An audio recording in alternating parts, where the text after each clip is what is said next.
Boa tarde a todos. De fato, é surpreendente a plateia lotada. Eu queria agradecer ao Márcio e ao Leonor pela organização.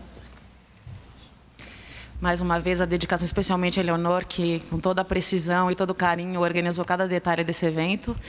E para não atrasar mais o início do nosso seminário, eu queria agradecer aos proponentes do nosso painel, ao meu sócio Leonardo, ao Marcos Garrido, a Carol e a Marina da minha equipe, que incessantemente pensaram num assunto bem interessante para que a gente pudesse estar aqui hoje. E a gente vai falar um pouquinho de um assunto realmente muito instigante e novo no Antitrust, que são as Killer Acquisitions. Que são basicamente aquisições de pequenas targets por pequenas empresas altamente tecnológicas, normalmente nos mercados digitais, mas também há muita discussão sobre killer acquisitions no mercado farmacêutico.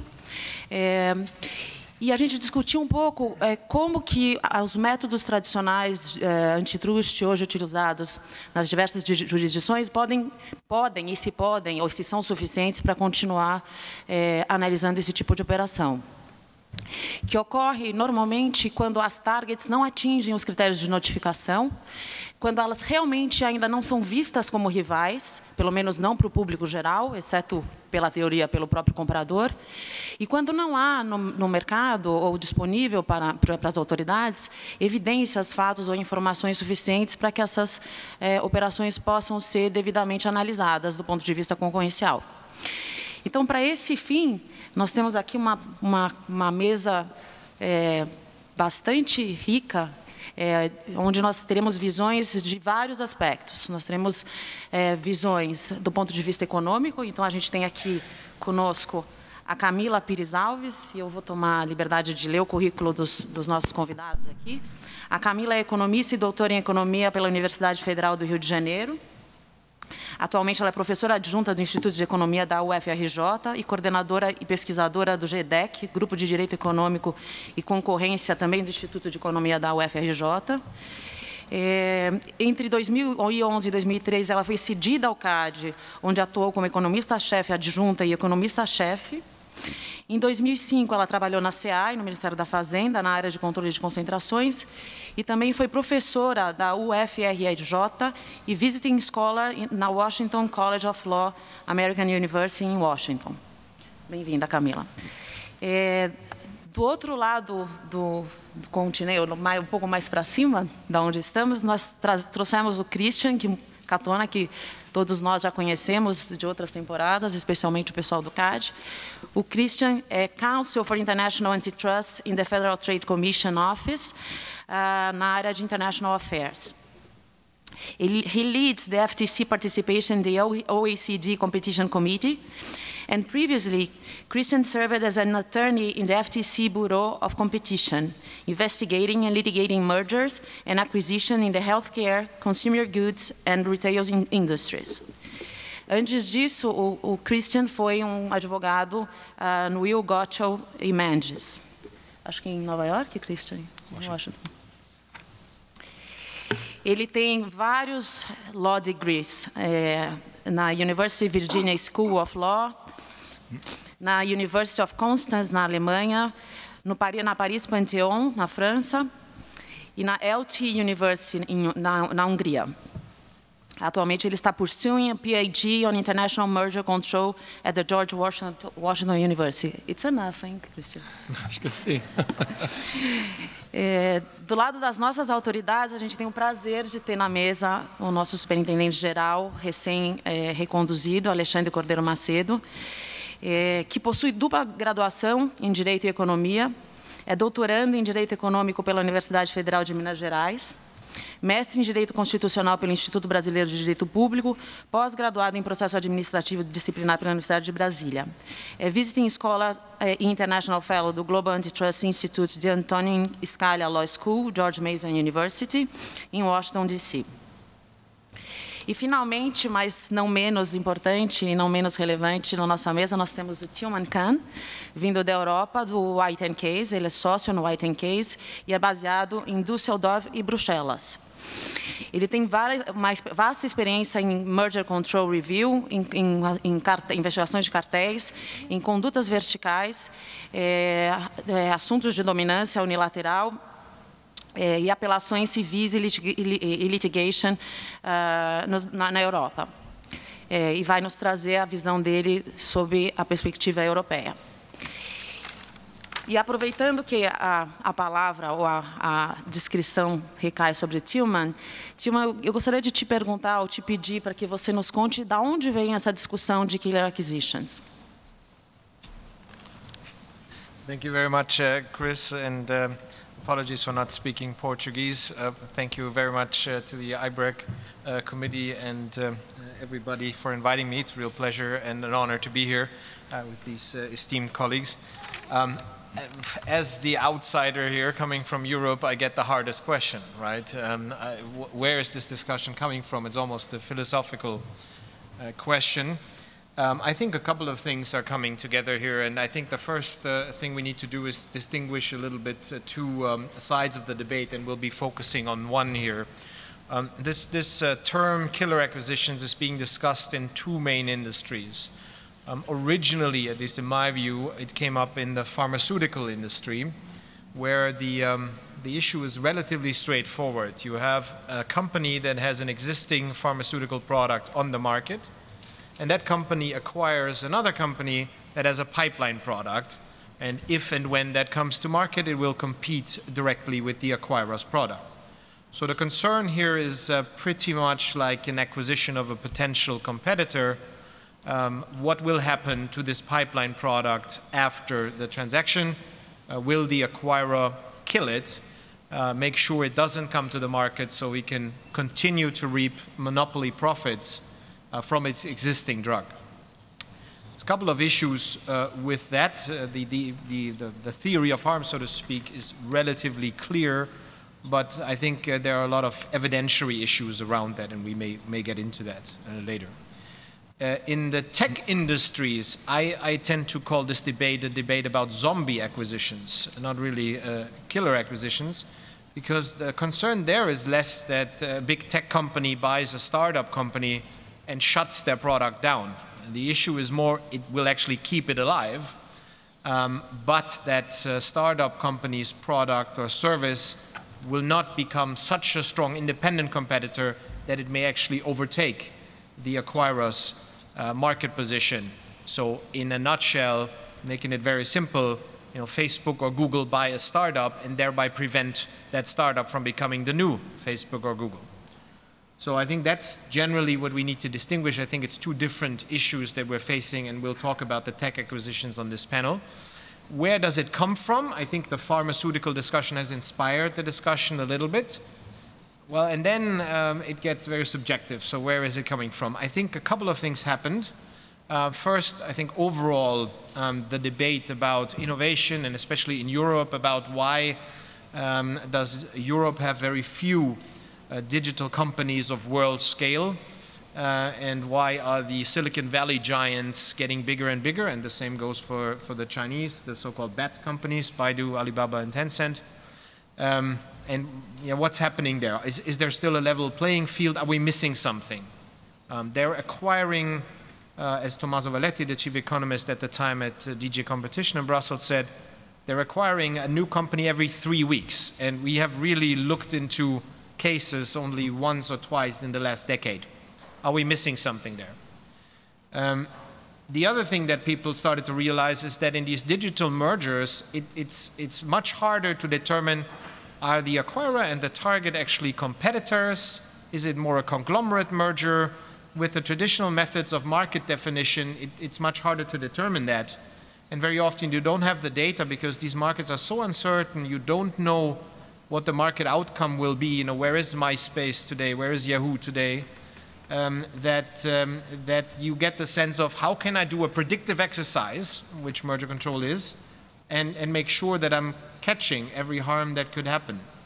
And you saw then in 2017 a fine that the European Commission issued against Facebook for providing misleading information regarding its merger with WhatsApp, having said to the Commission in 2014 when it filed, there is no ability to match the user accounts and the data, In 2016, they launched new terms and conditions that actually provided for that matching.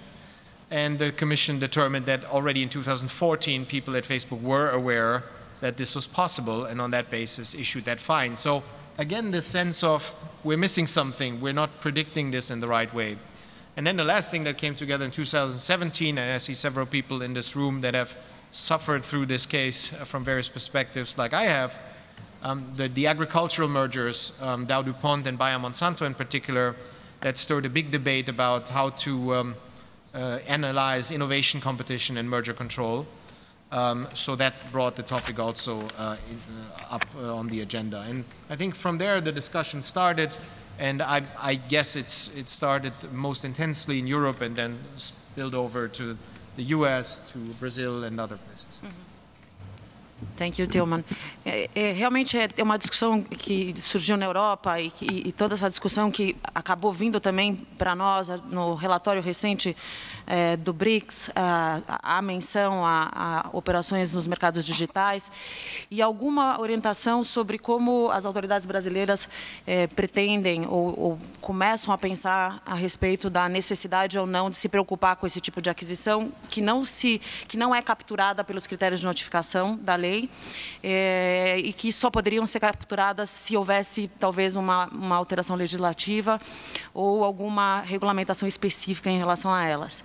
E aí a minha pergunta vai para o nosso superintendente-geral em relação a se há realmente essa preocupação, se isso está na agenda do CAD hoje em dia e se está também no horizonte das autoridades brasileiras a situação particular do Brasil, onde a instalação de um negócio ou a organização de startups ou das chamadas unicórnios talvez seja muito mais burocrática e custosa do que é em outros países.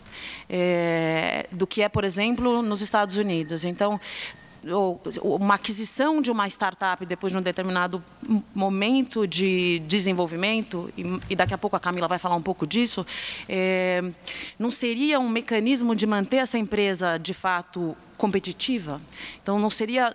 Por outro lado, muito menos uma razão para preocupação e muito mais um ponto de se incentivar esse tipo de aquisição que manteria empresas inovadoras mais fortalecidas financeiramente e, portanto, mais competitivas. E aí eu faço essa pergunta ao nosso superintendente-geral e, na sequência, eu gostaria de ouvir a opinião do Christian sobre a visão da autoridade americana, considerando também essa perspectiva de desenvolvimento de negócio que parece ser significativamente diferente no Brasil quando comparada a outros países como os Estados Unidos. Obrigado, Cris. Boa tarde a todos. Eu queria, em primeiro lugar, agradecer o convite do IBRAC mais uma vez, pela participar desse painel, cumprimentar os servidores do CAD, tem bastante gente aí, meus colegas de mesa na pessoa da Cris. E primeiro começar dizendo que esse tema é um tema que, todo lugar que a gente vai, as perguntas são a respeito de economia digital e sempre aquisição de startup, sempre. E Killer Acquisition não é um assunto novo. O CAD já tratou disso em vários casos anteriores, mas em mercados tradicionais. E o que muda do mercado tradicional para o mercado digital é que os instrumentos tradicionais de análise antitrust têm se mostrado muitas vezes insuficiente para você conseguir até mesmo entender o mercado. Existe uma assimetria de informação muito grande, o mercado é muito volátil, aquelas questões de concorrência potencial, que a gente tem de teoria de concorrência potencial, não se enquadra mais para a economia digital. O prazo que você tem, por exemplo, de um entrante de 2 anos em economias tradicionais, aqui pode ser 6 meses, ele está com market share enorme. Então, como o Tillman disse, é muito difícil com os instrumentos tradicionais você identificar se determinada startup é ou não uma verdadeira concorrente potencial. E como a autoridade antitrust deve tratar isso? E aí volta sempre aquela discussão. Sou mais intervencionista, menos intervencionista? Como é que fica? Não vou deixar que haja a compra, porque pode ser que tenha uma concorrência potencial. É possível eu realmente identificar essa concorrência potencial e ter a certeza de que isso é uma killer acquisition. E, para além disso, né, várias startups surgem para serem adquiridas. Não seria um desincentivo para o próprio mercado de startups você começar a barrar essas startups? A gente tem outras discussões interessantes também sobre essa questão de startup, que me parece que isso é um caminho sem volta. Eu não acho que você comprar 1, 2, 3 startups, para cada uma que você adquire, surgem 10 outras.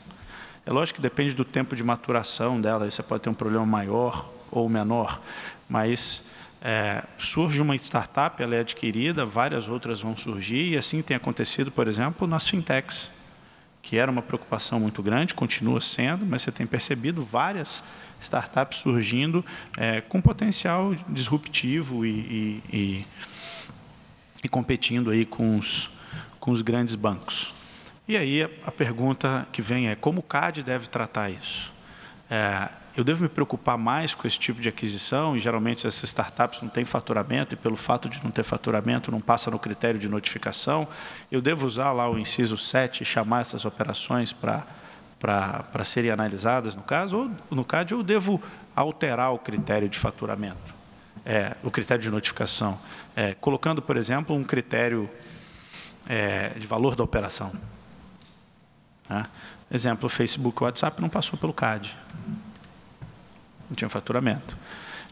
Mas será que teria problema nesse caso? Será que hoje a gente também não está enxergando um problema que, na verdade, não existe? Vocês conseguem enxergar algum caso de uma startup que não passou pelo critério do CAD e que não entrou no critério de faturamento e que o CAD deveria chamar para fazer uma análise antitrust e que teria potencial de gerar problemas concorrenciais ou potencial de reprovar a operação ou aprovar com algumas restrições? Então, a gente tem que pensar se realmente isso é um problema mesmo. Tem operações de fusão e aquisição que estão acontecendo no Brasil e que o CAD não está enxergando, ou isso é mais um medo que a gente está tendo que venha a acontecer? Uma coisa que a gente aprende no CAD é que o melhor fiscal dessas fusões e aquisições são os concorrentes.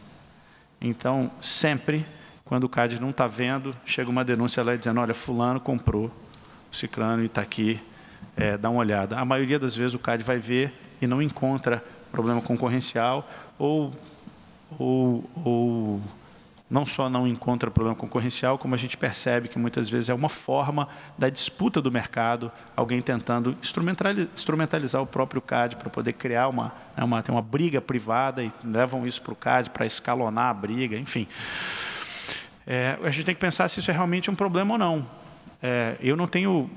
O que a gente tem visto é que até agora não tem nenhuma operação que o CAD deveria ter chamado e reprovaria a operação em função disso. O caso mais clássico é Facebook e WhatsApp. Se tivesse no CAD isso, seria reprovado ou não? Ou se teria ferramentas para uma análise. Christian? Muito obrigado, Cris, e boa tarde a todos. Primeiro, eu gostaria de agradecer ao IBRAC pelo convite e também pela oportunidade de apresentar aqui essa tarde. Killer Acquisitions no Antitrust, na prática, é um assunto muito importante hoje em dia, e queria também parabenizar o CAD por ter escolhido esse tema por a discussão hoje. Acho que vai ser melhor para todo mundo se vou continuar em inglês. So agora vou falar em inglês, and I have to start with the usual FTC disclaimer that the views expressed are my own and do not necessarily reflect those of the U.S. Federal Trade Commission or any of its individual commissioners. But turning to the actual topic of our discussion today and the killer acquisitions and the questions that Chris has raised, I think, and just following up on Alexandre's initial point, I see that, this is not a new issue. And then what I usually consider killer acquisitions and this topic is basically it's a rebranding of an issue that we have been, antitrust agencies have been dealing with for many decades. purchasing or buying potential competitors, acquisitions of nascent competitors. Now we call it killer acquisitions, but in this regard, this is not an issue that, again, we have had a long experience, in particular in the US, dealing with for a number of years. But I would like to step back for a moment when it comes to what is the main concern? Kind of like, should antitrust agencies really be concerned about killer acquisitions? And if so, what is the real concern? And is there empirical evidence to underscore or provide a basis for that?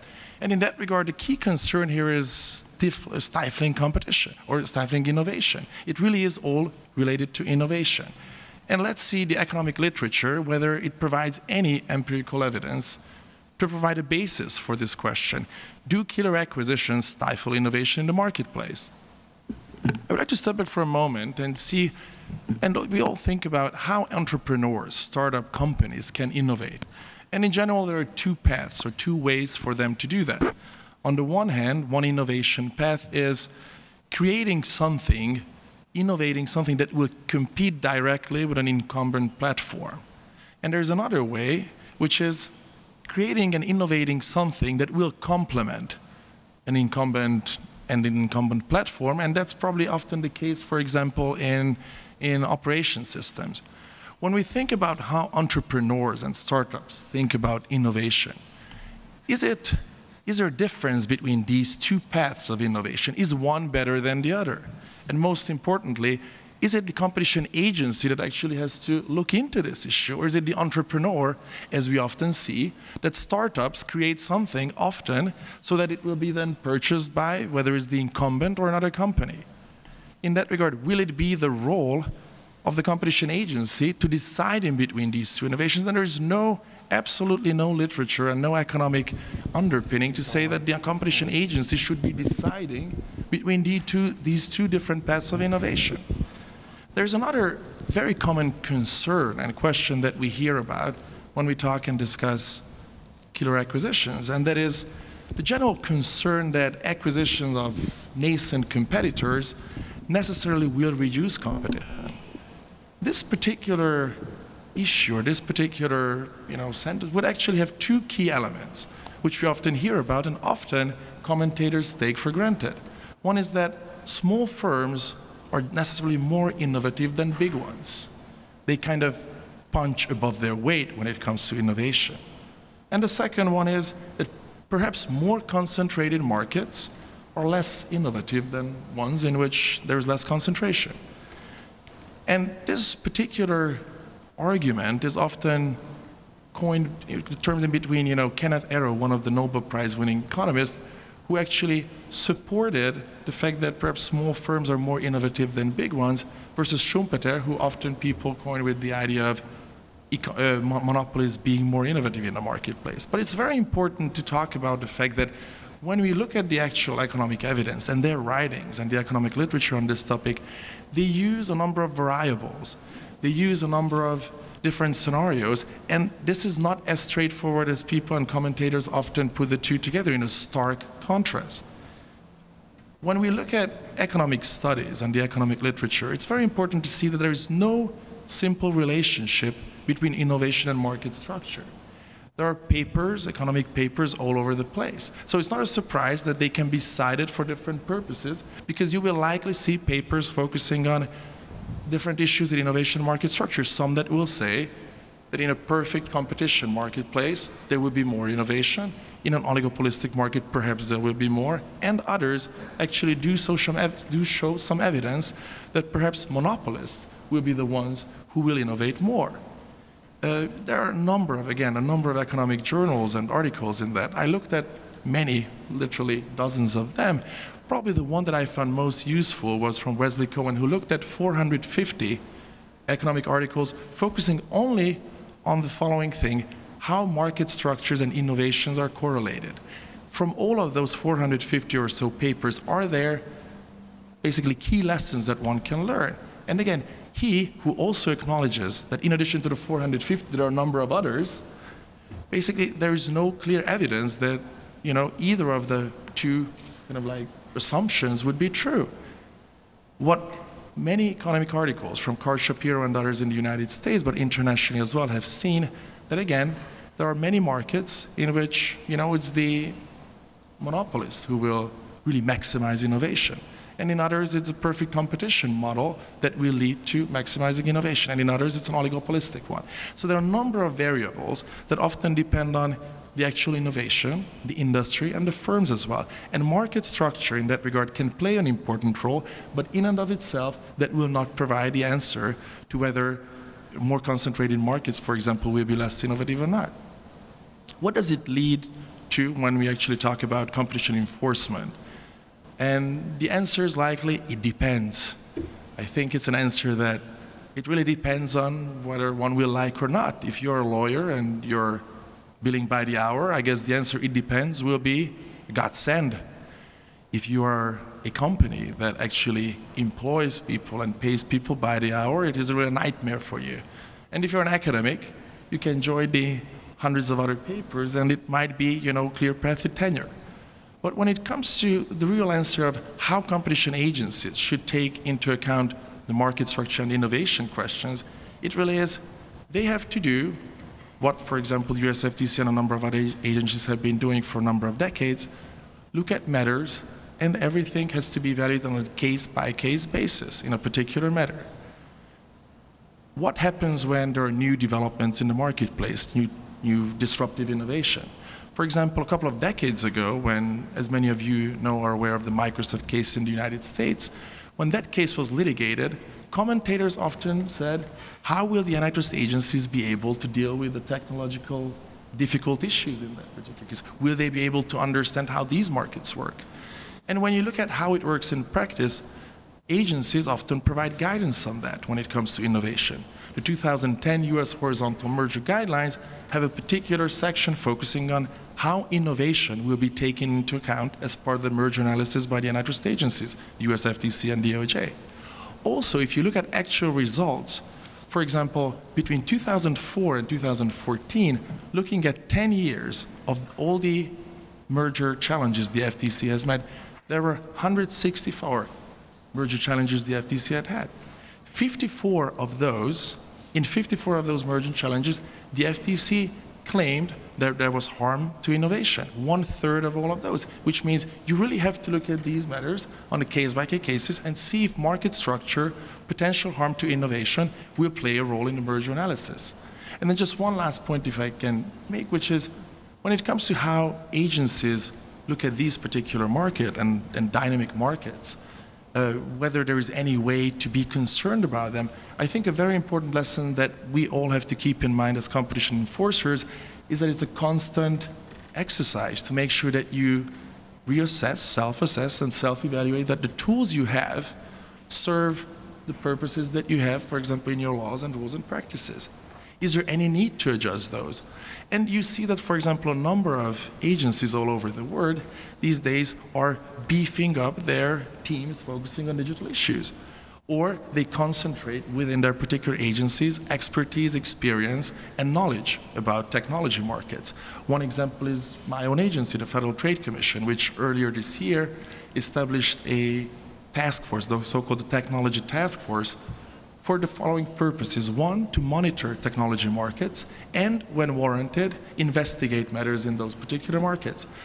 A couple of weeks ago, this particular task force actually became an enforcement division, the technology enforcement division. But you see many agencies looking at potentially focusing on, in the technology markets, understanding more of these markets, and when warranted, investigate those cases. Thank you, guys. Christian, muito obrigada, muito interessante. E, de fato, da sua fala, a gente consegue perceber o quão complexo é esse assunto e o quanto não se pode partir do pressuposto que a aquisição de uma pequena empresa, uma startup, necessariamente significa eliminar um concorrente que poderia implementar uma concorrência disruptiva no mercado, e que essa análise tem que ser feita caso a caso e que as autoridades necessariamente têm que se aparelhar com ferramentas e mecanismos de análise, primeiro, para saber se é necessário olhar essas operações e, se for necessário olhar, como é que essa análise vai ser feita. E aí a gente volta para a teoria econômica, que necessariamente tem que passar por algumas etapas, né, Camila? Quer dizer, começando do que é uma startup, quando uma startup pode ser entendida como um potencial concorrente no mercado, quando que se pode medir o potencial de competitividade daquela empresa que pode ser eliminado com uma aquisição. Enfim, são várias etapas que, sob o ponto de vista econômico, imagino deve ser super complexo, super complexa essa análise. Eu queria te ouvir um pouco, especialmente tendo lido seus trabalhos sobre startups e casos práticos e eliminação de concorrência nesses mercados. Obrigada. Boa tarde a todos e muito obrigada pelo convite. Cumprimento a todos da mesa e da plateia. É um prazer enorme estar debatendo aqui hoje e também tendo notícias atualizadas do que está acontecendo no resto enfim, no mundo sobre o tema e no Brasil. Bom, academicamente, a primeira vez que eu toquei nesse tema foi há 3 anos atrás, quando eu escrevi um paper dele. Tive mais algumas 2 versões apresentadas em congresso, e a cada versão que eu atualizo, mais maybes, perhaps, eu incluo no texto. E eu acho que a gente vai repetir muito a palavra complexo, dúvidas, dinâmico, difícil, e isso faz parte. Para mim, sentada na cadeira da universidade, é muito mais comovente, muito mais interessante, não muito mais interessante, mas muito mais confortável, porque é do meu trabalho fazer as perguntas difíceis, né? São elas que são interessantes, e essa está difícil de responder. Mas eu acho que dá para sair com algumas certezas, no sentido de que talvez um grande ponto de partida seja a gente entender o que de fato a gente está chamando de startup, e entender o processo inovativo. E aí eu concordo bastante com o que o Cris disse, né? Com o Christian disse, que o processo inovativo ele varia muito de setor para setor, e eu queria, de alguma maneira, trazer um pouco dessa percepção e tentar compreender o papel das startups dentro desse processo inovativo, né? Então, vai ser um pouco dentro dessa linha que eu vou responder a sua pergunta, Cris. E dizer que, bom, eu acho que, como ponto de partida, a gente tem que saber que startup não é uma empresa qualquer, né? Não é uma empresa pequena qualquer ou uma empresa nascente qualquer. Ela tem uma característica intrínseca dela, que ela, numa definição mais ampla possível, que ela é recente, dinâmica, enxuta e rapidamente escalável.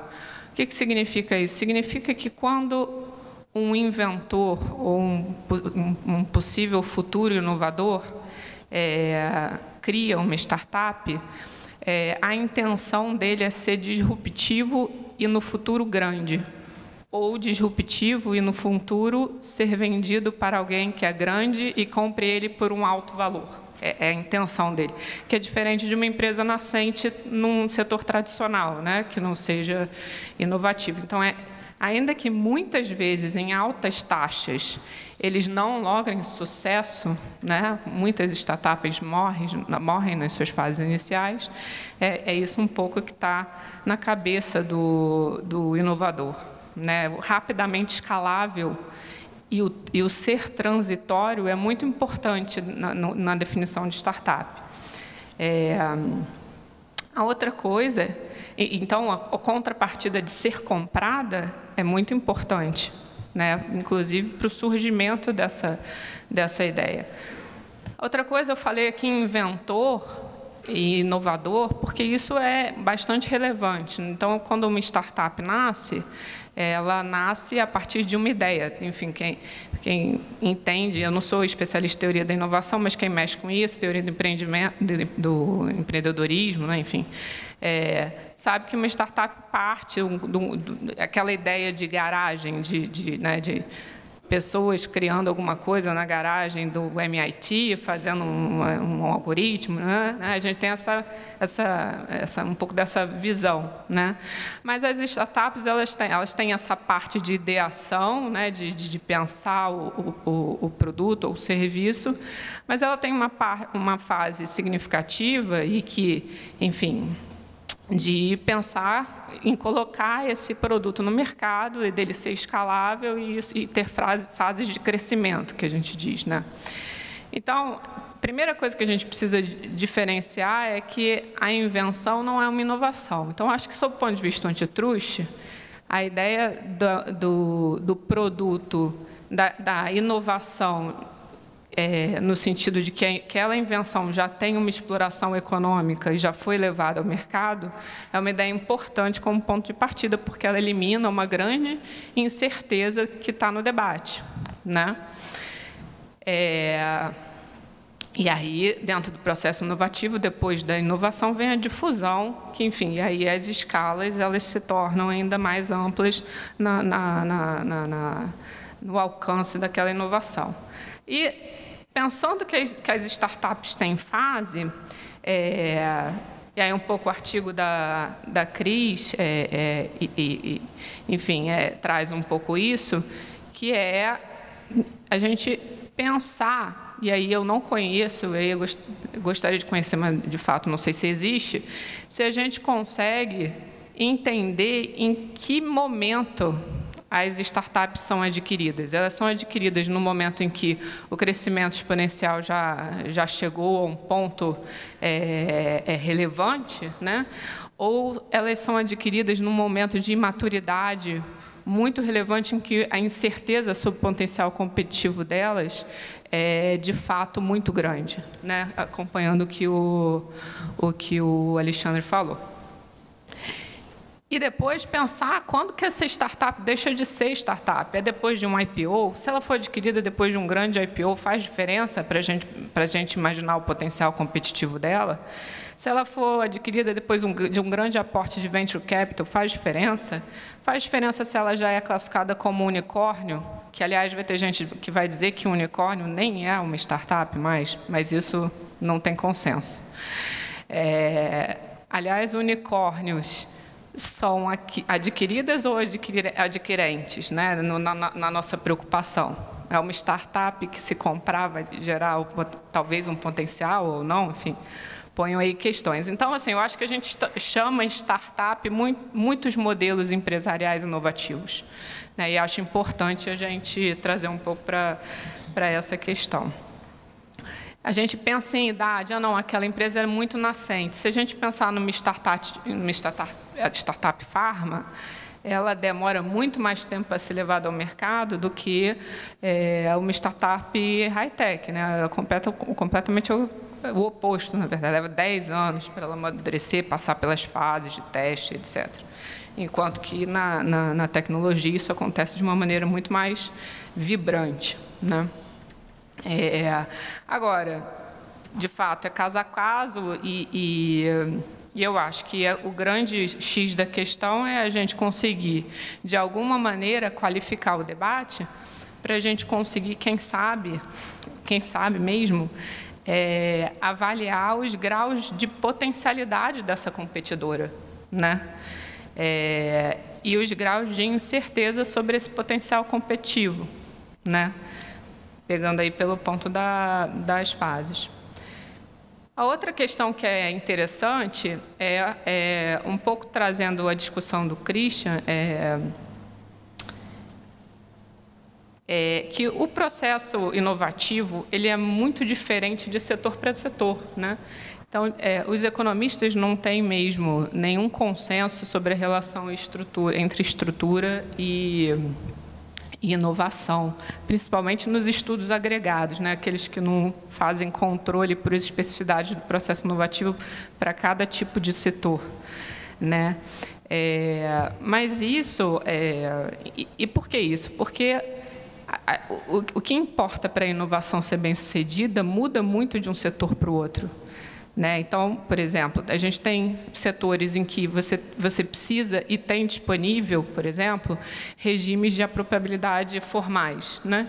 Como os fármacos, né? Então, as patentes são instrumentos. No caso das digitais, não tem patente, né?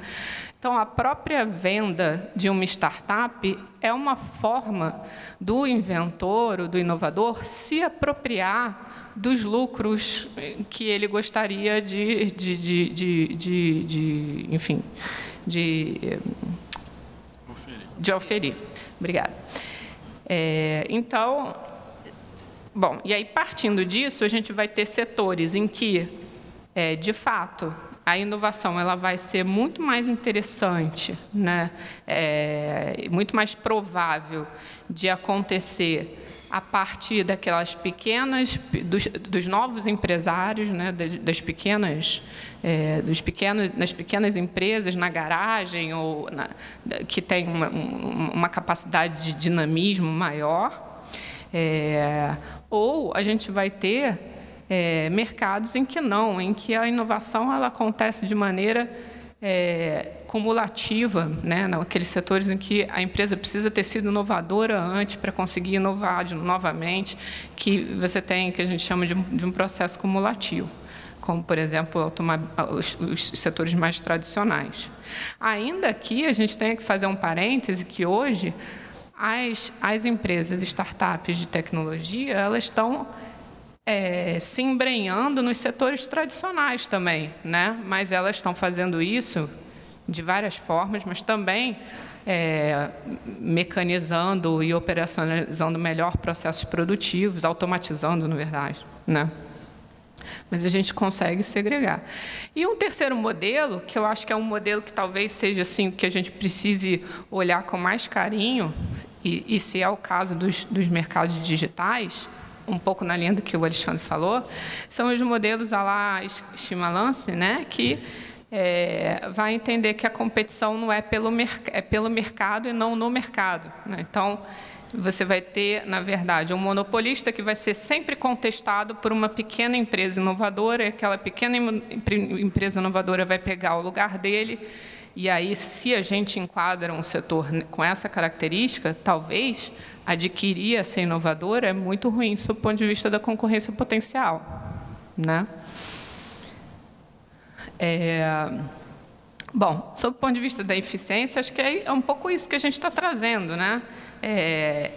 Eu acho que esses modelos eles são mistos, no sentido de que a combinação dinamismo, agilidade e empreendedorismo da startup, junto com os recursos e habilidade das grandes empresas, pode dar uma combinação bastante interessante. Então, killer acquisition pode ser um problema? Pode ser um problema. O contrafactual ele é difícil de responder, né? Porque a gente teria que pensar, de alguma forma, inclusive na própria Pharma, né?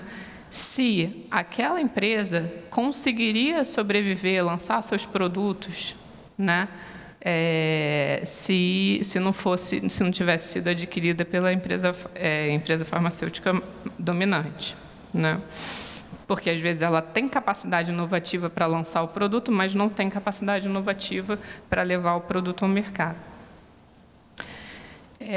Bom, e o que a gente consegue tirar, talvez um pouco pensar nos danos, né? Eu acho que eu só vou introduzir a questão, porque eu já falei demais, mas eu acho que, primeiro que a gente... Bom, eu acho que questões podem aparecer se aquela inovação tem uma relação vertical ou de overlapping ou horizontal com a empresa que está adquirindo, a empresa dominante, se ela é complementar. E talvez uma outra questão que eu queria introduzir é se faz diferença para análise de dano, se essas aquisições são feitas de maneira sequencial, né? Ou se elas são aquisições isoladas. Mas isso são coisas que você só consegue enxergar ex post, né? Então, acho que tem as questões da killer como um caso extremo, mas tem também, e aí, de novo, avaliar se de fato esse shutting down, né, se esse fechamento está acontecendo de fato quando o produto ainda não estava no mercado, né? Ou se estava no estágio muito inicial de desenvolvimento do produto, onde existe um risco absurdo dele não ser desenvolvido. Lembrando que na farma os estágios são bem definidos, mas não necessariamente isso acontece em outros setores, né? A gente não consegue saber qual era o estágio de maturidade daquela inovação que foi adquirida, né? Mas outras questões também podem aparecer, talvez um pouco mais difíceis da gente imaginar o dano, que são, por exemplo, aquisições de empresas inovativas que apresentam uma tecnologia que, de alguma maneira, melhora ou aprimora o processo produtivo da empresa, né, que tem uma relação vertical. Essa é mais difícil porque tem muita eficiência, e aí talvez fique uma reflexão de, será que, nesse caso, seria interessante olhar para aquisições sequenciais de empresas que tenham tecnologias muito próximas, né, a tecnologia que aquela empresa que está adquirindo já possui, né? Porque, se for isso, talvez a gente tenha aí uma iniciativa de barrar a entrada, ou de dificultar e impedir o desenvolvimento de foreclosure, né? E, por fim, queria falar também que a outra discussão que aí está muito, de fato, olhando para os mercados digitais, são os conglomerados, né? E a possibilidade de efeitos de rede, feedback positivos, reforçando a posição dominante, e estabelecendo barreira potencial a um ataque à posição da estabelecida, que potencialmente seria exercida, e eu acho que o caso do WhatsApp seria um exemplo desse tipo de dano. De novo, eu acho que a teoria econômica, ela tá. Depois eu vou falar um pouco mais do que a gente pode fazer com ela, mas eu acho que se a gente não consegue ser bastante objetivo e sistemático no sentido de trazer, olhar para os danos, eu acho que, sob o ponto de vista das eficiências, é mais fácil. Talvez seja mais fácil olhar a operação e dizer quando ela é benéfica do que quando ela é maléfica. Minha sensação. E o outro ponto, que é principal, também importante, é o contrafactual, né? Como é que a gente consegue dizer que aquela empresa seria capaz de expandir por ela mesma ou com um financiamento externo, com aporte externo, se aquela empresa seria uma unicórnio, ou se ela poderia ser comprada por outra firma que não aquela que está comprando, e qual o efeito disso para a leitura dos potenciais efeitos dessa operação. É um pouco por aí que eu acho que eu tentei responder essa questão, Cris. Camila, apesar de a gente ter discutido bastante isso, sempre é angustiante a gente ver o quanto de dúvida e de perguntas e de variáveis, ouvindo o Christian e te ouvindo do ponto de vista econômico, que tem que ser levadas em consideração para a gente saber se tem efetivamente ou pode ter efetivamente um problema ou não, operações desse tipo. E aí, usando um pouco do que você disse, a gente tentar buscar um pouco de objetividade no meio dessa discussão que tem um grande nível de subjetividade. E aí, Tillman, I apologize for bringing this question to you, but do you think it's possible to have a decent theory of harm here that we could apply so that we could investigate this type of transactions? And taking a little bit of what Camila has said, or should we look into the efficiencies and instead of trying to identify or measure harms? Again, it's a very, very difficult question. A simple answer would be no. And we save some time, but no, let's maybe try to structure this a little bit. So I think a lot of the things that Christian said are right. A lot of these discussions, it's a case-by-case assessment. And many of these cases can work perfectly under, and also Alexander said that, under the old theories of harm. It's a merger with a potential competitor. There's a vertical or conglomerate foreclosure theory of harm, access to data, combining offers, shutting competitors downstream or in neighboring markets off of certain input. You have Microsoft, LinkedIn, Apple, Shazam. These were relatively traditional assessments, I think. Then you have the point about innovation, and I think innovation we also know by now in 3 dimensions. One is just a fancy term or fancy synonym for product quality, and I guess some of these challenges by the FTC were more or less, higher prices, fewer output, worse quality. Then we had the pharmaceutical stuff, the potential competition, so an innovation doesn't come to the market. Then we had in the agricultural mergers something that the European Commission developed, and US agencies actually put out a statement saying we don't buy it, is the industry level theory of harm, which in that case was basically there are just a few real innovators in an industry beyond just the level of an individual product market in an entire industry, and the merger reduces that number. And therefore there's going to be less innovation in the industry. We don't know exactly which products won't come to market. We don't know when this will happen, but generally there will be less innovation. And the Commission applied a very simple framework here. They said it's the same assessment as in any unilateral effects assessment. Rivalry is key. Everything else that may drive innovation I can ignore because that doesn't change through the merger. And there you have it, fewer incentives to innovate. You obviously need to find a high concentration in industry, otherwise you don't have a substantial lessening of competition, or as we call it, a significant impediment to effective competition. But they came up with some acrobatic maneuvers to get to that point. That won't work in these digital mergers that we're talking about here, but it's already kind of an idea of how to think about innovation for sure, and it's been much debated. I do think what we're discussing here is a mix of many of these things, but there are 2 additional notions here that are claimed to be about innovation, but it may also be about this general sense of unease that we've alluded to, the idea that some of the digital giants have just become too powerful. They're creating an ecosystem by branching out, and all of a sudden everything in terms of the services and products that use, it's Amazon, it's all Google, it's all Facebook, they buy it all. So on the one hand, from the acquirer side, the sense of they're just getting too powerful and we're somehow missing it. And then from the startup side, it's really more about what's the incentive to innovate if they're entering the so-called kill zones, right? So if you're becoming too much of a threat for the big incumbents, they're going to buy you. As we've said first, or as we've said earlier, maybe that actually incentivizes you to innovate in the first place. Maybe it doesn't. But the concern is you're just going to be innovating to be complementary. So you're not a threat, but you're still interesting. You're going to be bought. And so there's no disruptive innovation anymore, no innovation for the market, for competition for the market that you would otherwise have.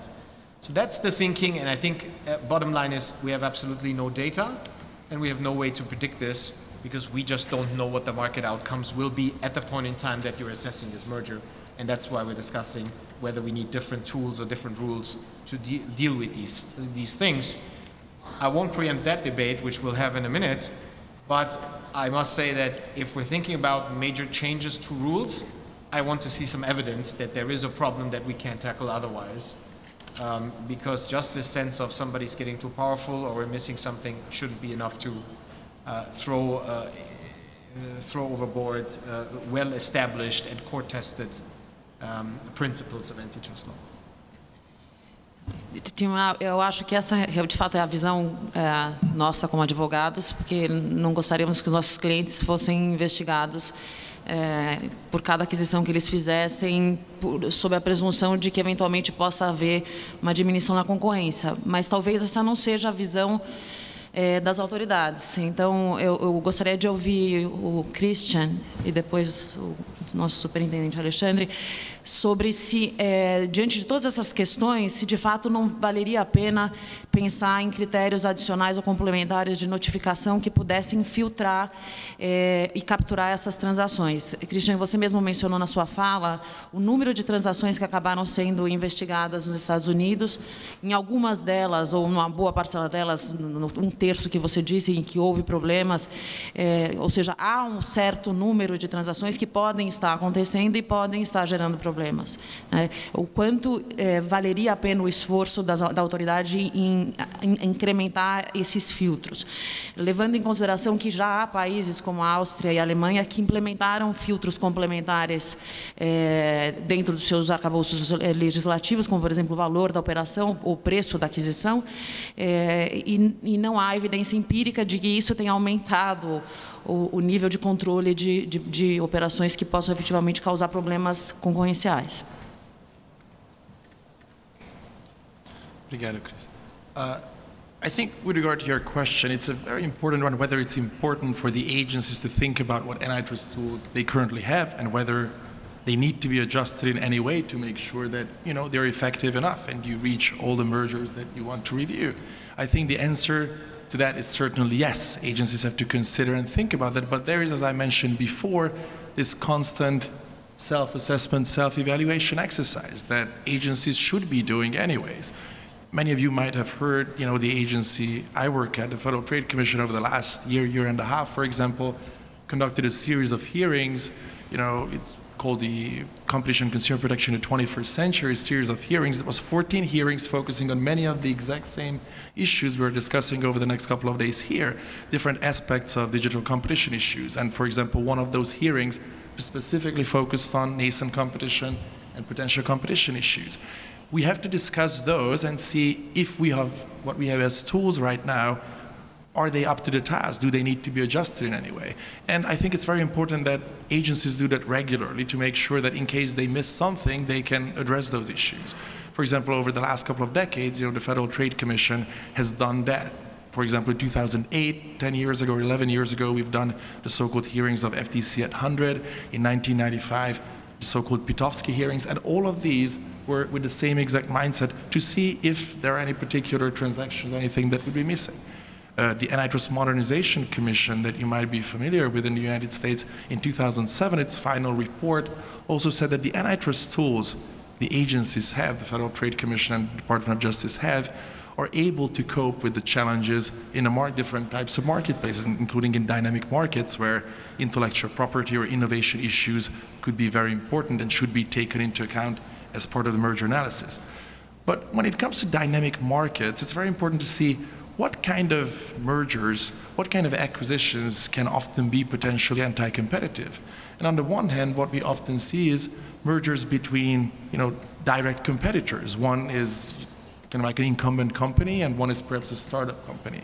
And the FTC, as well as many other agencies, you know, has very vigorously scrutinized many of these acquisitions. And for example, a recent example from last year, 2018, is CDK Global Automate in the United States. The FTC challenged this particular merger, which focused on dealer management systems, which is a business software platform that was used with dealerships of, you know, auto dealerships. And in that regard, CDK Global was kind of like the incumbent company.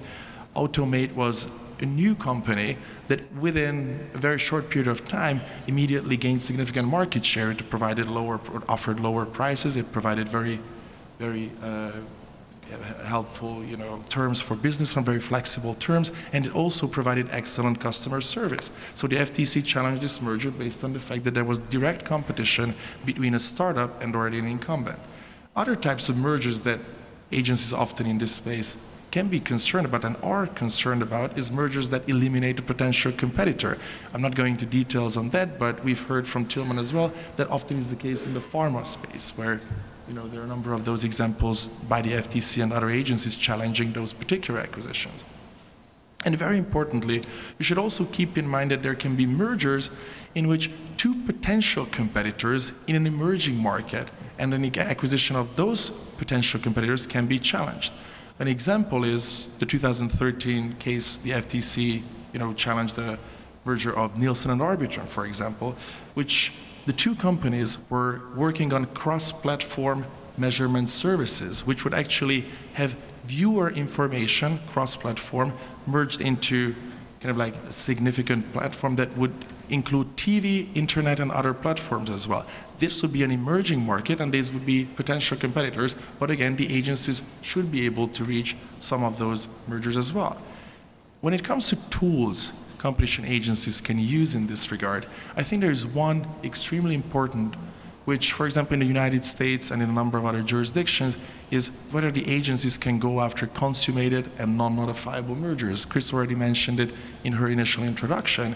For example, in the US, we actually do not have any time limit in that regard. So under Clayton Act Section 7, the US federal antitrust agencies can go after particular consummated mergers even if they happened many years ago. There are some extremes in that regard. For example, in the 1940s, the DOJ went after a merger which was, DuPont purchasing particular shares in General Motors, which was 30 years after the acquisition took place. That is an extreme, and of course, it raises a number of questions how you can unscramble the eggs when it comes to potential remedies. But as a general matter, and very importantly, in the US, there is no time limit. In Brazil, based on the 2011 competition law, you actually have a 12-month window after the implementation of the merger, during which CADE can go after a particular consummated merger. But in the US, very importantly, the legal standards when it comes to reviewing consummated mergers is the same. In that regard, the remedies will also potentially be the same. Of course, with the passage of time, you might need to look at different types of remedies, but the rules are definitely the same. And that's based on the fact that in the US, the agencies do not clear or approve mergers. In that regard, whenever the particular review period passes, it does not mean that after that the agencies couldn't go after that, the particular transaction.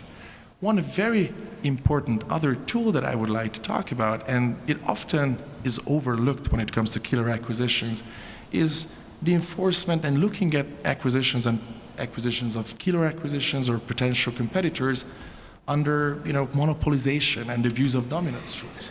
In the US, it's Section 2 of the Sherman Act.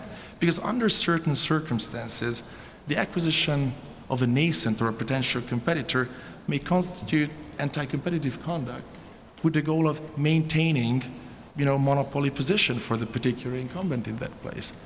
And you see it with individual acquisitions as well. Another example from the FTC's challenges or the FTC's investigations is, for example, from 2008, when the FTC, using Sherman Act and FTC Act Section 5, actually went after Inverness Medical, which was a company that had approximately 70% of the market share of basically consumer pregnancy tests in a digital basis. There was another company that was trying to come up with different technology.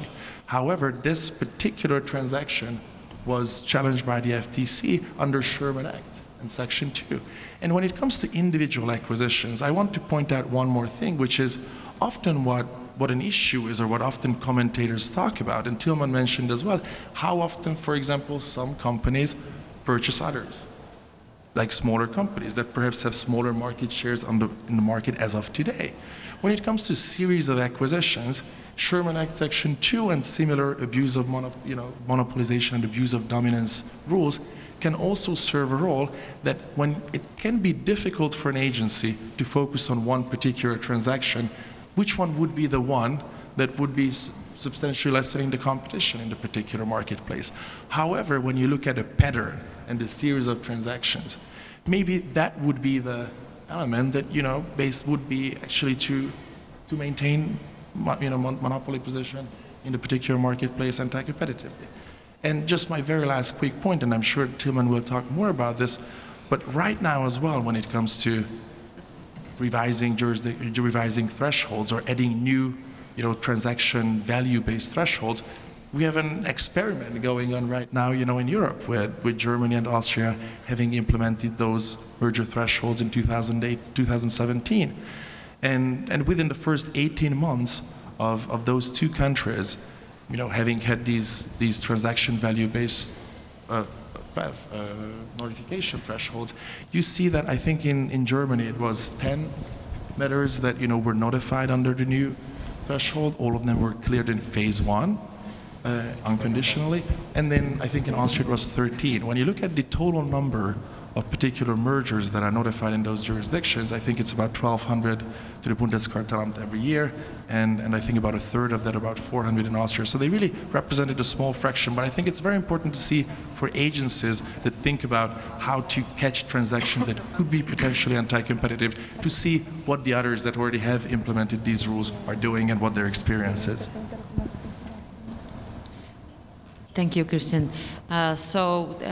Alexandre, então, ouvindo um pouco do Christian, a gente pode abstrair que, sim, as autoridades devem estar preocupadas com isso. Talvez os arcabouços legais existentes possam ser melhor explorados, sem que haja uma necessidade de uma mudança especificamente legislativa. Então, falando um pouco da nossa lei, o que a gente tem é suficiente, ou talvez aquele 1 ano previsto para o CAD pedir para rever deveria ser, talvez, estendido? Ou ouvindo um pouco do que o Christian fala de aquisições que aconteceram há mais de 1 ano, ou há bem mais tempo, que possam eventualmente ao longo do tempo se demonstrarem anticompetitivas, se essas deveriam estar também no alcance do mandato do CAD, do mandato legal do CAD para rever. Queria te ouvir um pouquinho sobre isso. Então, eu compartilho aqui da ideia da Camila, que a gente tem muitas dúvidas, né?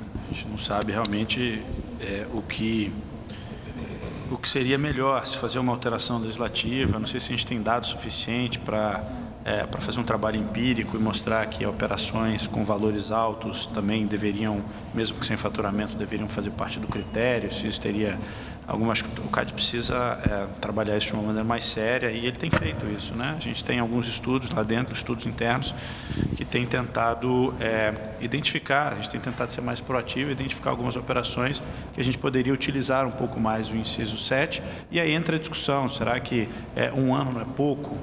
E essa discussão é importante porque é uma questão também de segurança jurídica. Será que o Estado deve ficar com uma espada na cabeça da parte durante muitos anos, e no momento que ele quiser, ele vai lá, chama essa operação para poder investigar? Será que o fato dessa operação se mostrar anticompetitiva, o CAD não teria outros instrumentos, sob o ponto de vista de conduta, para poder tratar isso, e até aplicando penas de desinvestimento?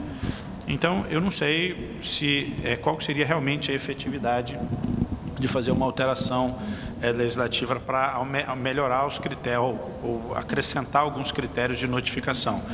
A princípio, parece que pelo menos o de valor da operação poderia ser aumentar pelo menos um pouquinho a fiscalização, no sentido de a gente começar a receber mais casos, mas, como eu disse anteriormente, eu não consigo enxergar alguma coisa que o CAD tenha deixado passar, e que realmente seria uma operação que poderia ter sido reprovada ou aprovada com algumas restrições. É função do CAD investigar. Então, a sua preocupação, eu não quero que os nossos clientes, preocupação de advogado, eu não quero que os nossos clientes sejam investigados por toda e qualquer aquisição que eles forem fazer. É função do CAD investigar, mas a investigação tem que ser feita com responsabilidade, né?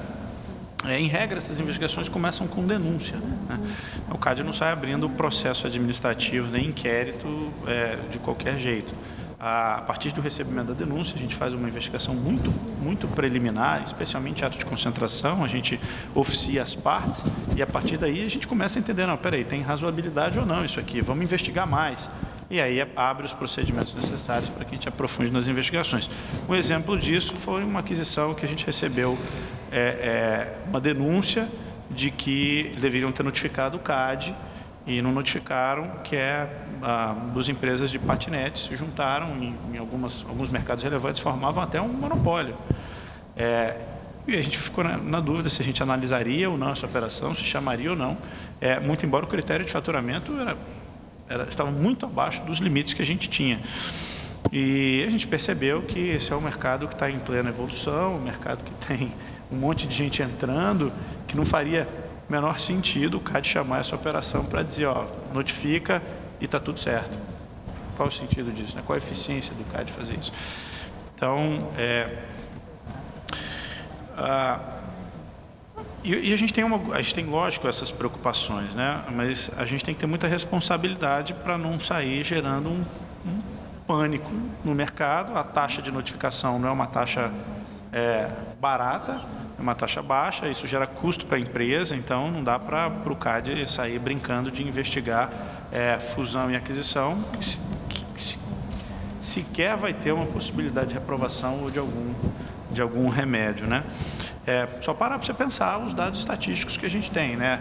A gente tem, sei lá, uma média de 400 atos de concentração por ano, 95% disso é rito sumário, então a gente elimina a análise, a gente para a análise no segundo passo do guia, que a gente encerra a análise por HHI, a gente acaba a análise ali, sobrando 5% aí, eu chuto aqui uns 70, 80, a gente mata a operação no item 3.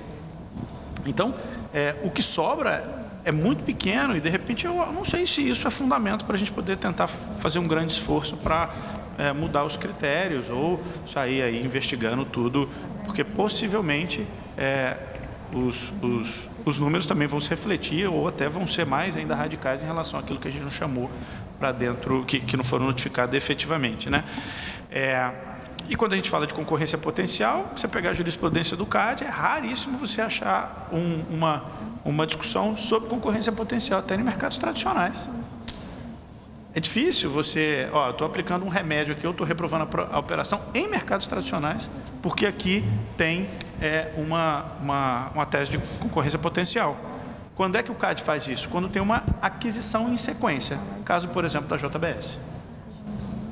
Então, adquiriu foi crescendo, adquirindo empresas pequenas, muitas vezes com um delta HHI muito baixo, né? Não tinha problema de HHI, mas a gente via que era uma lista de aquisições, ele adquiria, fechava o frigorífico. Isso, aí sim o CAD entendeu, poxa, peraí, aqui tem um objetivo claro, que é de matar o suposto concorrente ou dominar ainda mais o mercado. E tem outros mercados que o CAD tem investigado com uma sequência que a gente entende que está tendo uma sequência de aquisições que tem preocupado o CAD, por exemplo, o mercado de transporte de valores. É um caso, a última opinião da Superintendência Geral em um desses casos deixa muito claro isso.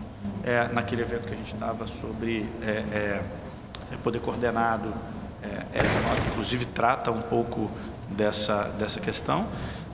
E outros mercados que a gente acha que pode estar tendo uma aquisição em sequência e a partir daí prejudicar o mercado. Então, veja, investigação é função do CAD, não tem jeito, a gente vai investigar.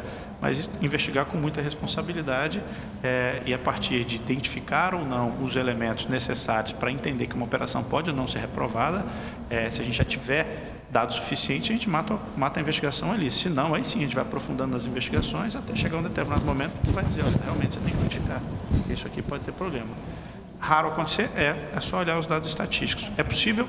A gente tem que estar muito preocupado? Também acho que tem que estar, especialmente em economia digital, que tem uma simetria de informação muito grande, a gente não sabe onde isso vai parar. Obrigada, Alexandre. Eu queria ouvir o Tillman sobre a experiência europeia, fazendo só um comentário. A concorrência potencial sempre foi super criticada, né, Alexandre? Há muitos anos é muito criticada, mas, de qualquer forma, eu queria te ouvir, Tillman, about the European experience, knowing that in some countries they have already implemented some changes as to try to have a better control of this type of transaction. And what are your views about having the market itself controlling, like the competitors going to the authorities to point out transactions, or having, in fact, specific measures or changes in the legislation? Yeah, I may sound a bit Germanic in my response, but we are very structured, right, and very systematic. And I think the merger control system in Europe is very clearly a pre-merger system. So the idea of, either you have a filing obligation, you get your clearance, then you can close, or you don't have a filing obligation, then you can close. But somebody coming after you, maybe even with no time limit, and saying, well, now I think it's a problem 10 years later, and now you unscramble the eggs, that just doesn't sit well with us. We value legal certainty very highly. These are very expensive operations to do a transaction, to do the integration, and all of that. So that is certainly being discussed now, but it's not getting any traction. It's not going to happen. The monopolization enforcement, it's a debate we had before merger control was introduced at the EU level in 1990. There was actually one transaction that the European Commission challenged under monopolization. It's been pretty clear after the merger control regulation has been introduced that it's the idea not to do that anymore. Because it would lead to the same situation. You go after a closing, you go after a transaction with a different tool and you unscramble the eggs. If it's a structural change to the market, merger control is the tool to deal with it, not monopolization. In terms of the transaction value thresholds, the US has had that for a long time. Obviously, the US authorities can investigate mergers also that don't meet the thresholds, and even post-closing. Again, we're not as radical. We have introduced this now in Germany and in Austria. The German Competition Authority really wants to be a pioneer in everything that is digital and internet and tech. The law of small numbers, it's just about 2 years now. But in these 2 years, as Christian has said, it's been a dozen cases. Huge uncertainty because the threshold is actually transaction consideration. So what's the consideration? You buy, take out debt, you have earn-out mechanisms and so on. That's a huge debate you're going to have. Then at the same time, at a minimum though, the target must have significant domestic operations. So what is that? The example that the legislative materials give is you have an app that has no revenue, but 1 million users in Germany. That's significant domestic activity. But what exactly are these tech-related industries in which you want to cover transactions now? At what threshold is the activity significant domestically? Those have been tricky questions, and so far it's created more work than having had the benefit of covering and catching acquisitions that otherwise would have gone unnoticed. There's been no case in phase 2. There's been none of these startup acquisitions by the big tech companies, not even pharma. So that's a bit disappointing. Let's see what the next couple of years bring. But the fact of the matter remains, the EU doesn't have it. The EU is not that seriously considering to do it, but that's the debate. The EU is not reviewing it. Well, actually it is, because we have a well-functioning referral mechanism in Europe. National authorities can refer cases, even those that are not notified with the national authority, to the European Commission. And the parties can apply for a review by the European Commission themselves as under certain criteria. So all of the cases that are being discussed, Google DoubleClick, Facebook WhatsApp, Apple Shazam, all of these have been reviewed by the European Commission. So again, we're lacking the evidence that there are transactions that have gone unnoticed and should have been reviewed. One point on the very interesting topic of sequential acquisition. So that's been also discussed.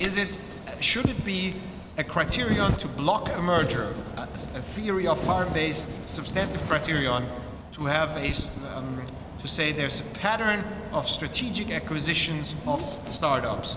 So first question is, where's the harm?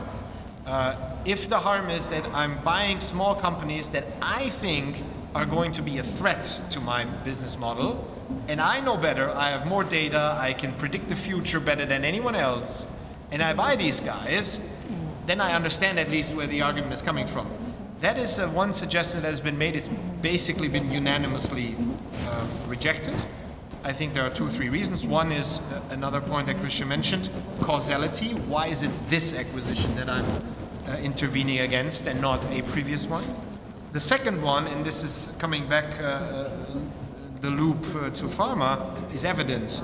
So certainly you would have to have internal documents that say this is why I'm doing it and this is my prediction of what the target will do. I have that same issue in some of those pharma cases where the theory seems clear, but if the pipeline product is already such a competitive constraint that I consider it to be a potential competitor, then it must be very close to the launch on the market. That means the target has spent a lot of money, gone through many, many years of registration, clinical trials and what have you, and the acquirer is paying a lot of money, so why not bring the product to the market? Very often the products are much more differentiated than we think.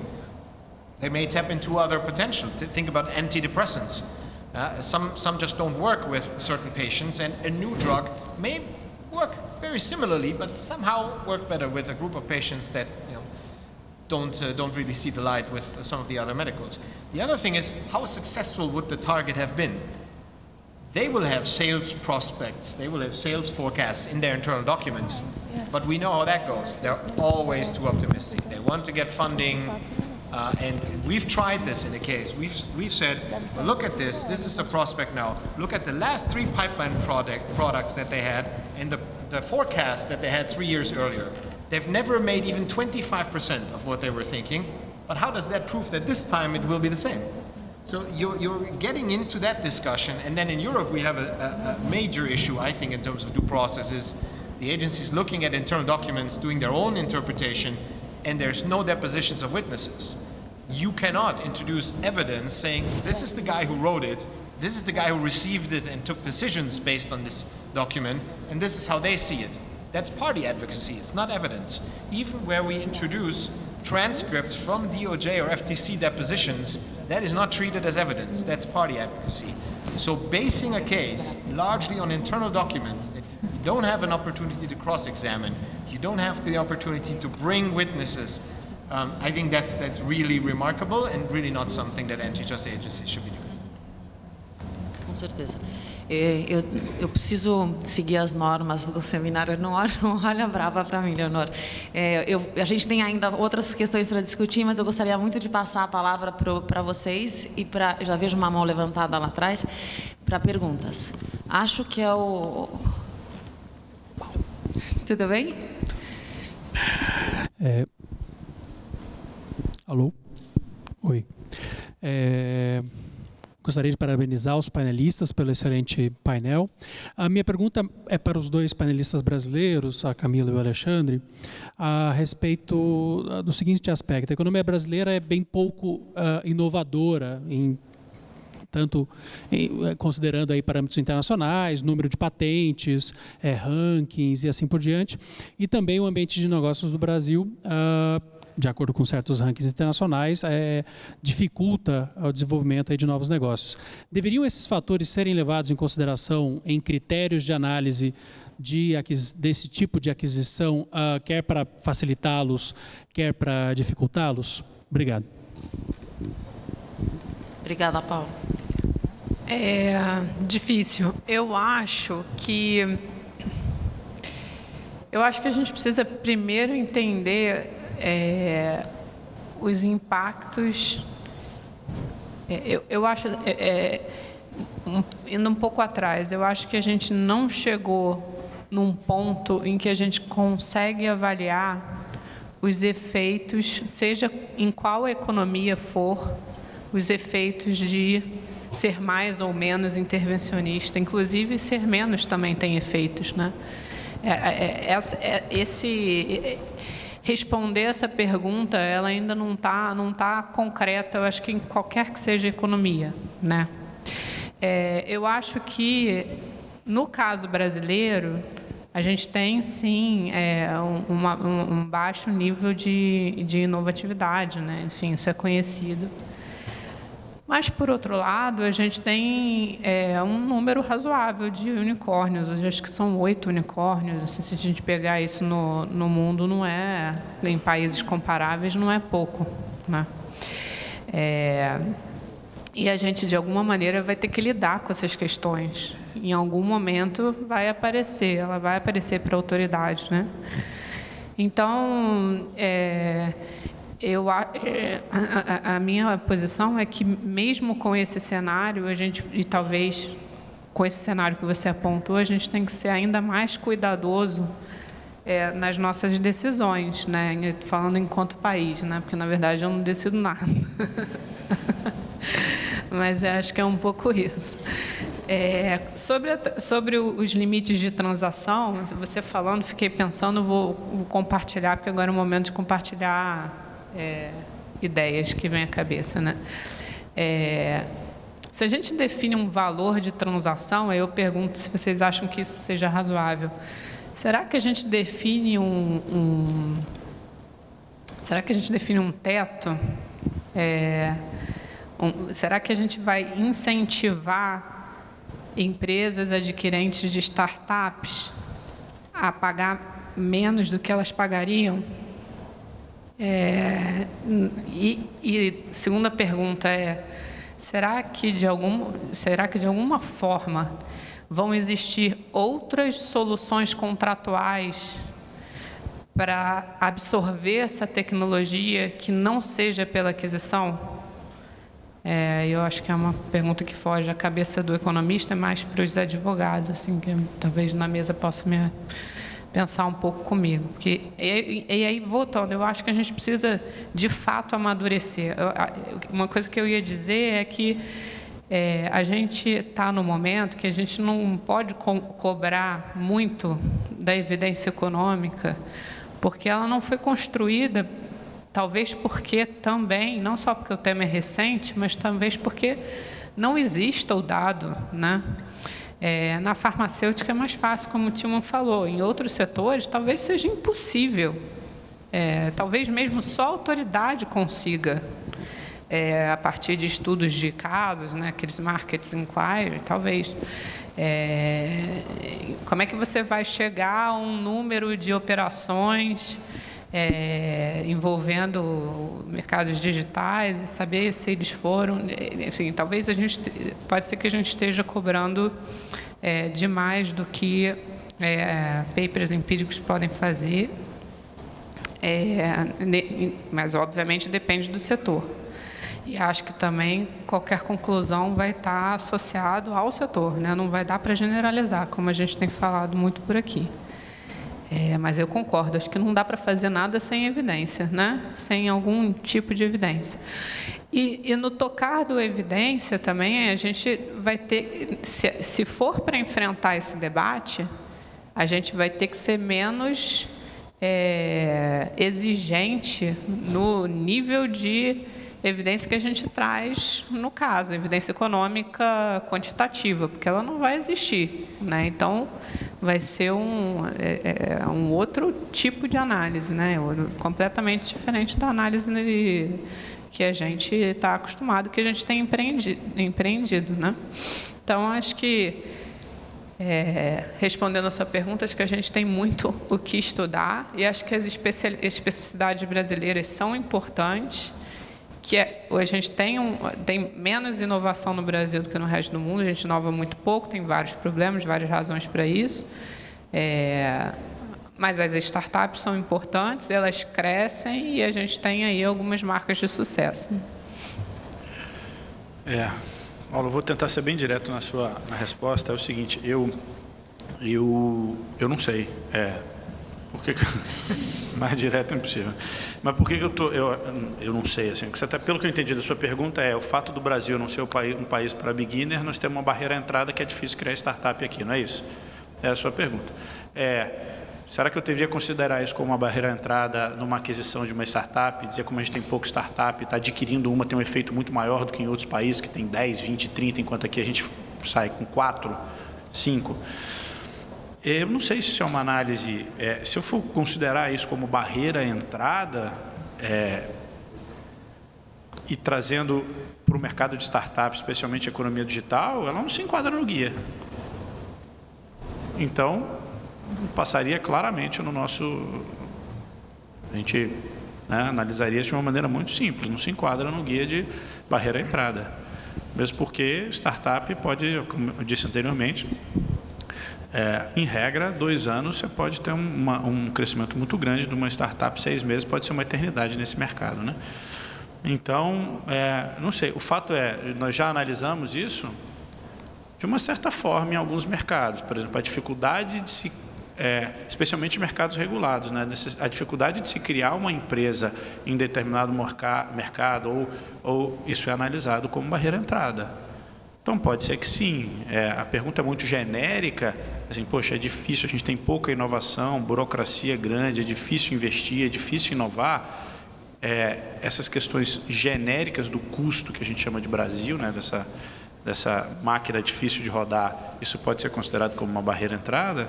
Lembrando também que é ruim para todo mundo, né? Ruim para quem está entrando, é ruim para quem está lá.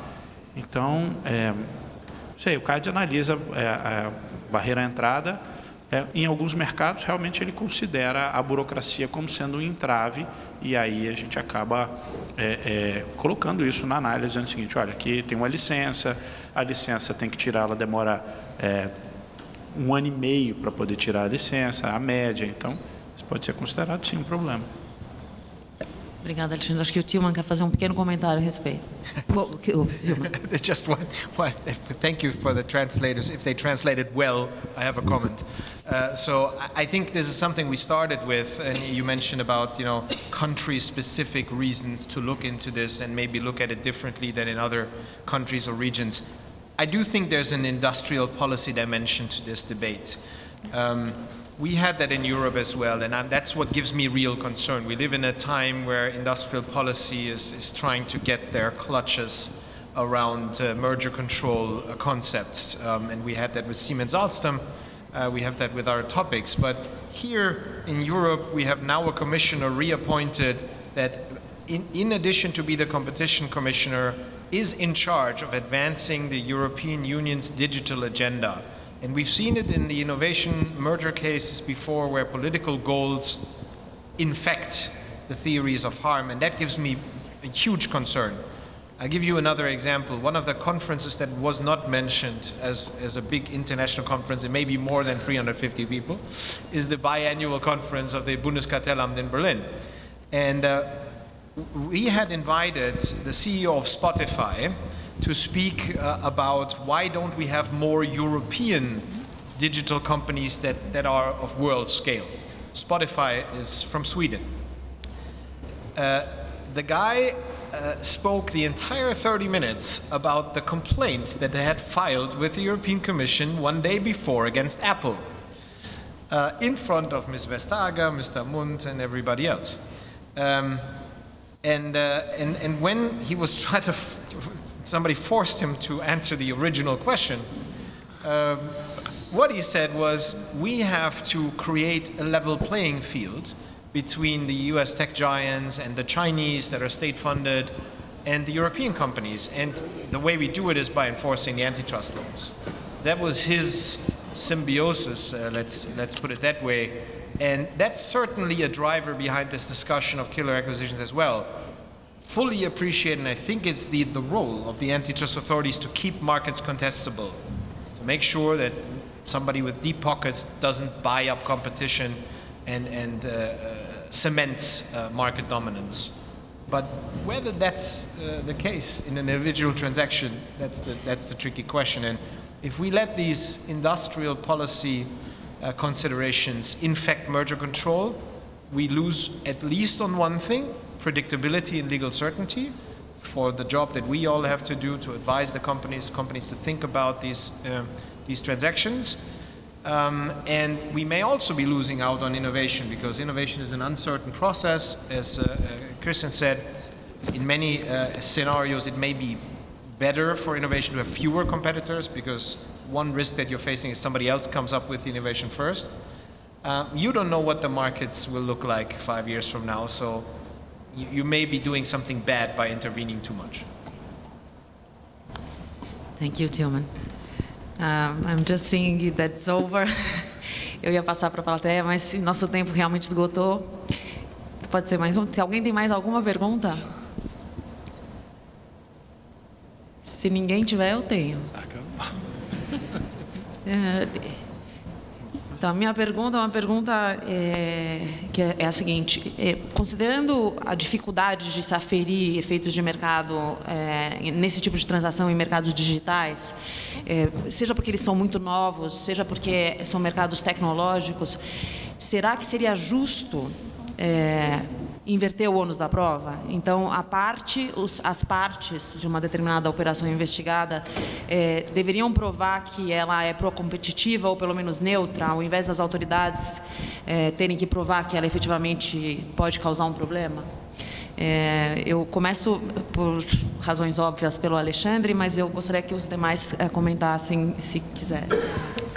Então, essa é exatamente o que a Camila disse aqui. Em vez de tão difícil provar o prejuízo, será que eu preciso ir para o lado da eficiência? Né? Então, é isso. Eu não consigo muitas vezes demonstrar o dano. É mais fácil, de repente, analisar se tem ou não eficiência. Se não tem eficiência, eu reprovo a operação. É isso? Não fiz o que eu disse. Não, estou dizendo. Não, eu estou dizendo, é isso que a gente deveria fazer? Se eu não consigo provar o dano, eu tenho que... E aí eu inverto o ônus da prova. Quem tem que me trazer eficiência é a parte. O que me parece um erro muito grande.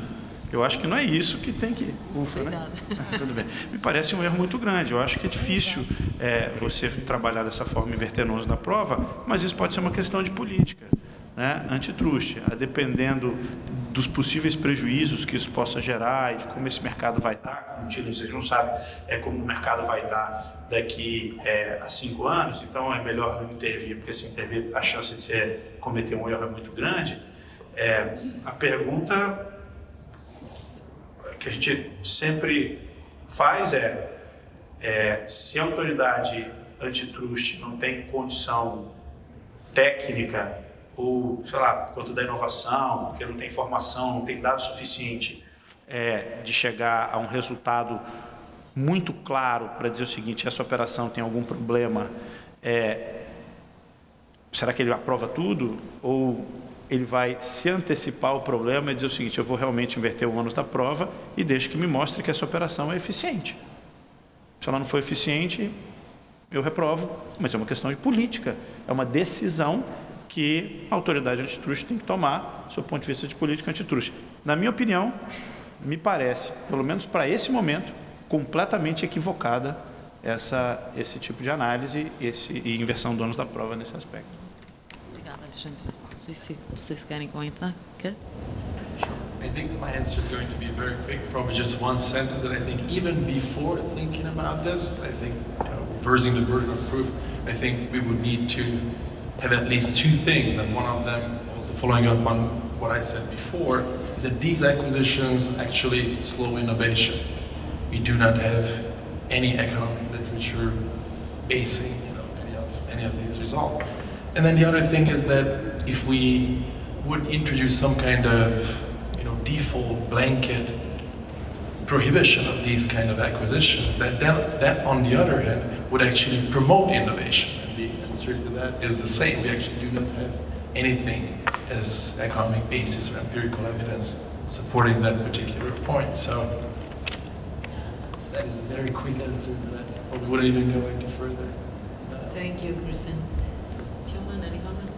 Yeah, I think a reverse burden of proof should be the exception, reserved for exceptional cases where we have enough experience and evidence that these are, in almost every case, anti-competitive, so it would be wrong for the agency to have to prove it, and I think we're far away from that point for these types of acquisitions. To give you an example, where we have a reverse burden of proof is efficiencies that transactions bring. And you have people like Carl Shapiro saying there should actually be an efficiency presumption for a horizontal merger. Every horizontal merger brings an efficiency. That's now being called into question by many agencies. And look at the European Commission merger control cases. Almost every case where efficiencies are claimed, it's like, yeah, sounds plausible. Unfortunately, you couldn't prove it. So it's being completely ignored. It's zero. Zero is taken into account. Imagine that now you have to prove that your acquisition is pro-competitive. Uncertain innovation, 15 years in the future, you're bringing together conglomerate skills, complementary skills. It will be good or not as bad as people think. How do you prove that? Impossible. Totalmente de acordo. Eu queria encerrar, então, agradecer a todos os nossos panelistas. Muito obrigada e aguardem o próximo. Não sei se tem intervalo agora, Leonor, Márcio, tem intervalo? Intervalo e na sequência a gente tem um novo painel. Boa tarde.